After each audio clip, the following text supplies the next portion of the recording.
I've never had her sit outside and not whine for this long of a period of time. This is very atypical. Yeah. That's great. Okay. That's why I'm more expensive than Enrique. So, questions on here? No. Just a tap. Shorten your leash a little bit. About right there. Cool. Take one step back. Good. Light pull to your side. Yep.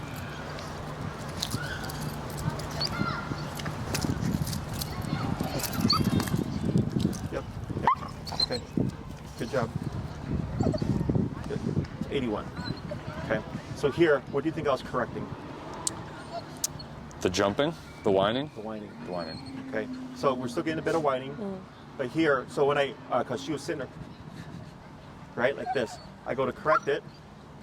She, right, then became more anxious because this is a stressor.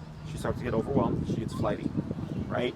So then I gave little taps anytime she made the wrong decision, and then she, I was like, Dad, what do I do? She started dumping on you. I corrected each time she jumped one time. Okay. Okay. Then she finally came to a resting place. Or actually, she ran to you, corrected a couple more times. She came back stationary, waited a moment, correct again, now quiet. Okay. So because this is a stressor, your dog's gonna go under stress. What is her stress response? Flight, always? Yeah. Flight and I don't know. Whining. Anxiety. Oh, Anxiety. sorry. Okay. so there's like the emotional stress response, and then there's the physical stress response. Anxiety, fear, nervousness, aggression is like what I would call the emotional stress response. Fight, flight, avoidance, submission, and fight and aggression, kind of the same, would be like the physical response. Does that make sense? Yeah. So dogs are typically some mix of those. So there can be like a fear flight, or fear aggressive, or an anxious flight, anxious aggressive, all that kind of stuff. So here, because I corrected her at an 80, and I think I hiked it up, I think I was at 95 for the first one, and I dipped it down. She's heightened, okay? So now that she's heightened, I have to help her resolve it. Yeah. Okay, so that's why I kept writing her for every wrong decision. Not that, not that, not that, not that, jumping, not that, run the mom, not that, sit next to that. But then she whined, not that either. Yeah. So what we're doing is we're nitpicking at every little option she's trying to take, because if they remain available to her, she will always resort to them, and the anxiety won't go anywhere. Does that make sense? It does, yeah. So when we become anxious as humans, people tend to pace, chew their nails, like we have all these things that we do, right? So when we confront anxiety, right, if we're trying to do it ourselves, if you keep resorting to that, you're technically still practicing it. You have to then no, we have to do that proactively, right? The difference here is dogs are not proactive. She will never one day go, you know what, guys, I'm going to confront my anxiety and I'm going to make life easier for you, right? She is reactive. She's reacting to what you give her, right? So with this tool, we were giving her structure, we're giving her consequence, we're giving her discipline and guidance, right? So I am telling her, okay, I know that you feel anxious, I get it, but that's not necessary right now.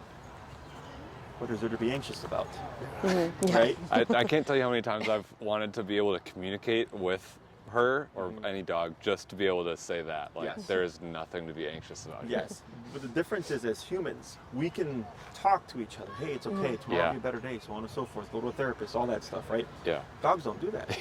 Dogs will literally bite another dog for being anxious. Yeah. Okay, I've seen this myself many years ago when I was boarding dogs out of my home. I had a dog dropped off from Wisconsin. Similar case. I had to get some work done on my computer. They dropped the dog off. I was on my computer. The dog was like pacing and salivating in my living room. And now I could see it down the hallway. Yeah. And my pit was sleeping at my feet. My pit eventually got up, walked over to the living room, stood there stoically, and then on one of the pass-bys, bit the dog. Okay, not like bit, but like a correctional bite. The dog yelped. My pit turned around, came and laid at my feet. I saw the dog sitting there like this because she could not move because my dog said, don't do that. And then 5-10 minutes later, fell asleep. Wow. Okay. Now, I wish it was one of those things that you see, and I'm just like, I wish I had my camera. Yeah. Right? Because I was like, people don't see that. They don't understand that. But dogs don't allow this, I'm going to say disability, instability. They correct it. So have you ever been at a dog park where one dog is going nuts and then all the dogs chase it and you see them trying to bite at the dog? What they're doing is saying, bring it down. Yeah. Read the room. It's not that much energy right now. Yeah. So here, remember, this is physical touch. This is a bite on the button, right? It's just we have to know how to use it. Okay. So she's now been quiet for at least 5 minutes. Been great. Right? Because I rode through all that, all the escalation, right? Brought her back down to passiveness, or as passive as she can be. And this is where it's going to be difficult, right? Because you're looking at 12 years of experience versus you. I was going to say, this all sounds great. I don't know. Okay.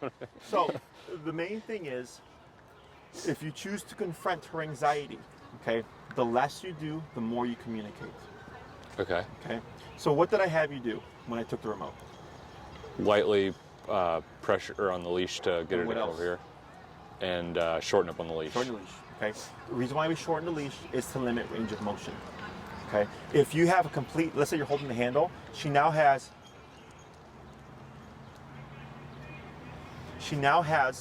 up to 6 feet of radius around you to figure out, is this okay? Is this okay? Is this okay? Is this okay? Yeah. So that will take forever. Yeah. So we shorten the leash, giving the dog a little bit of wiggle room.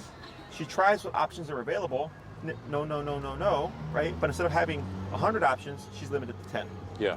Make sense? Yep. And then when you did the light pressure, you're saying, this is where you want to go. This is your safe space, right? When you're right here. Gotcha. So then once she came there, and then she did that little whine, one more for good measure, now she's been quiet, but because she's an anxious personality type, it's going to come back, okay? Because I'm telling her to suppress how she feels, okay? So she's, okay, in 5 minutes, I need to do something. I'm going to chew on this blade of grass. I go, no, you're not. Yeah. So I correct that too. Because we see it as she's just chewing the grass, and I see it as frustration. I see it as a dog outletting that anxiety. She does it all, like when she's really stressed on walks, she'll like just scope from like big grass or big weed patch to weed patch and like munch on the grass. I've always assumed it was like an anxiety, like I've always heard dogs eat grass if they're like physically sick and want to make themselves throw up or like anxious or something. Yep. All that's correct. So yeah, she does it So what all we're the doing is time. going, you can't do that. Yeah. So she has her anxiety, right? And let's say she has 10 options available to her, and we remove 10 options. What is she left with? Nothing. Yeah, be calm. Yeah. Be passive. Like, she's going to be anxious in the beginning because Yeah. that's who she is. But eventually she's going to learn, hey, I don't need to pace. I don't need to salivate. I don't need to be whale-eyed. I don't need to chew on the grass. I don't need to pull that way or that way or that way. I don't need to jump on mom or dad. I don't need to pull to mom, right? All you got to do is be right next to dad. Everything's fine. Right? So when we do this stuff, we're not doing it out of meanness. I'm very sensitive to this because I have trained dogs for 12 years, so I can read them really well. Yeah. So when I see stuff, you know, when I'm like out in the public and everything, and I see dogs, like I'm sensitive in the sense that I know what that dog is feeling, and I don't want it's unhealthy. Yeah. Right? So when I see, I go, okay, well, we need to stop that because this dog is not in a good place right now. So I'm not doing it because I'm a jerk or because I'm mean or because I want to hurt the dog. I'm doing it because I want the best for the dog. But another dog would bite her for this. So I have to use what I have available, which is the remote collar. And if I have to go to 127 or what have you, I would go there because that's what the dog needs. Most people tend to go by what the human wants or what the human is okay with. Right? Like, like I get clients, reactivity, lunging and barking. And I'm like, all right, your dog's 80. And then they come back a week later, and I'm like, how was reactivity? Like, oh, it's terrible. How high did you go on the collar? 40. That was exactly us after week one. We knew, I mean, we got up to whatever it was, 70 or 80 on our first lesson. But then it was like, this is our first experience with the e-collar, and like, yeah, it was just getting us to be comfortable with that, Yeah. which was Yeah. stupid, but It's normal. yeah, we eventually it got happens there. to everybody. Yeah. But when I'm on class 6 or 7 and I'm still talking about the same thing, that's different, right? Everybody has the progress, you know, Yeah. like their own kind of way the progress plays out, which is why we do things the way we do it. We start low, work our way up, so that this way, if we do end up at these higher numbers, the owner is, in a sense, validated because we're like, well, we did everything lower than this, and it didn't work. Not until we hit 80 or whatever, did our dogs start to show progress. Right. But it makes sense. Now, for me as a trainer, I would come in and already know 80 or 100 or whatever it is. I've had those cases. But it's not about what I know. It's about what the human or the owner needs to learn to know so that they go, okay, that's why I have to press this at this number. Yep. Make sense? Yep. So when she was getting heightened and stressed out, I was like, it's okay. And I just wrote it out. And now I got the results that I'm looking for. Okay. So now that you've seen that, you're like, okay, this is possible. Now you have motivation to then continue to push. Yeah. Right. Okay. Does that all make sense? It does. Yeah. Very Yeah. good. So you have 2 ways of helping her confront this anxiety. Okay, one is the structured heel, which I'm sure Enrique has gone over with you, right? And making sure you keep her to the standard of what the heel is. It's walk at your side. She's left side trained. She is, yeah. Right shoulder parallel to left leg. Don't get ahead, not even an inch, right? No sniffing, no stopping, none of that stuff. It doesn't make sense to us to think that we could correct anxiety with something that is deemed bad. But remember, dogs don't see this as bad. They see this as communication. It's the human interpretation of this is bad. Yeah. Does that make sense? Yeah. Yep. So, when you walk with her with the healing stuff, you want to be as tight on that as possible. And if that means going from 75 to 80, 85 to 90, so be it. Yep. Eventually you'll find a number where it's like, wow, she's never walked this well ever, even post the training, right? Yeah. It's because there's still some, what we call like residual left, okay, in terms of like her wanting to forge and all that stuff. That usually is the hardest to take care of because it's the last remaining bit. Typically it's just raise the pressure, okay? Now, when you're stationary, anxious energy tends to want to move. Okay, so we typically go, when we're dealing with behaviors, we typically go opposite to behavior. In some cases, dogs want to move, we make them sit still. In other cases, dogs want to sit still, so we make them move. We almost always go opposite to what the brain decides to do because the brain's going, I can't handle this, I'm going to do this, right? So for her, because she's anxious energy, I make her sit still. So it's not about her being in a sit, it's about her being passive. It's about her being calm. So if you go to a friend's house and they say get comfortable, chances are you'd have a seat, right? So I kind of use that here as a baseline. We didn't tell her to sit, right? We just put pressure on her, a little bit of guidance telling her relax, and she opted to sit instead. If she chose to lay down, I wouldn't care because I didn't give her a sit command. I just said relax.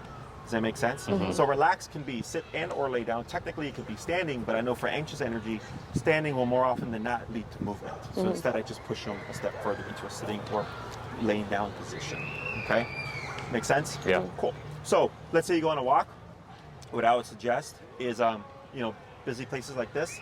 Let's say you go to the park, you come to a stop, you're just sitting there a second or so, and you start to feel that energy build. Address her right there. Okay, and then just wait there for like we're doing. We're just having a conversation. Right. Now you're getting the benefit of me teaching you stuff, but for her, she's just like, I gotta sit still. All this stuff is going on. Right. So you guys can go watch the park. Oh, look at all these people having a good time. Have a little chit chat. But in the meantime, you're telling her it's okay. She's learning. You can be here and you can be neutral and passive. All that's going on around you, nothing's happening. Okay, and then in time, the more you do that, you should start to see her opting towards that behavior more and more on her own.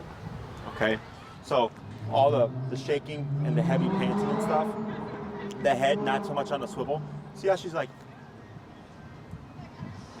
somebody like I think dropped the dumpster lid and she looked, but it wasn't like, like already slowing down. You'll start to see her behavior is telling you how she feels. I've never had her sit outside and not whine for this long of a period of time. This is very atypical.